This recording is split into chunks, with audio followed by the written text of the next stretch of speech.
Samantala, nagsagawa po ng press briefing ang NDRRMC kaugnay sa mga lugar na lubang maapektuhan ng Bagyong Pablo. At para sa karagdagang detalye, may live report si Susan Enriquez. Susan? Jiggy, puspusan nga ang paghahanda nitong NDRRMC para kahit papaano ma-attain yung kanilang tinatawag na zero casualty para dito sa Bagyong Pablo. At kanina, sinasabi baka daw mag-landfall ito bukas ng umaga pero mukhang nagkaroon ng changes at baka madaling araw, between 4 to 5 yung ina-expect na landfall nitong Bagyong si Pablo. Katabi natin si NDRRMC USEC Executive Director Benito Ramos. Sir, gaano ka-importante na sumunod ho ngayon yung mga kababayan natin doon sa preemptive evacuation na ipinapatupad sa ibang lugar na dyan sa bahagi ng Mindanao na apektado ng Bagyong si Pablo? Importante ito, Susan, dahil yung strength niya ay umaabot ito, yung lakas niya ay 175, ang lakas niya at ang kanyang bugso ay 210. Gusto ko lang ipaalam sa ating mga kababayan na nakikinig ngayon na bago ko lang natanggap itong message galing kay Director Servando na nagbago na ang kanyang direksyon. So ang landfall niya ay in between Surigao Sur at saka Davao Oriental.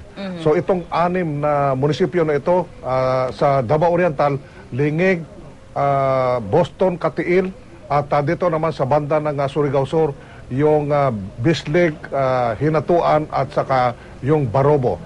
Specifically, itong barangay Mangagoy ng Bislig, iyan ang punteriya po. Kaya ito ay didiretso dito sa Surigao, Agusan del Sur at Bukidnon, and didiretso na naman dito sa Misamis Oriental.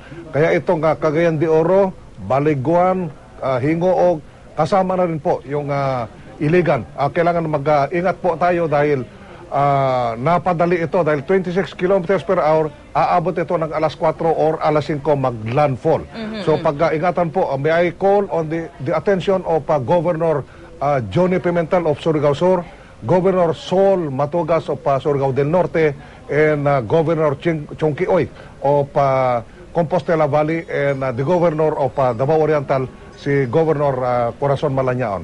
To be on alert already dahil dito sa pagdating ni Pablo na may kalakasan. Mas mahirap mag-likas, mag-evacuate kung madaling araw or gabi. Yes, mas I suggest yung preemptive evacuation ng ating mga local na pamahalaan is suggested dahil mahirap mag-evacuate po kung madilim. Maski ito ay abutin pa ng madaling araw, madilim po, kaya kailangan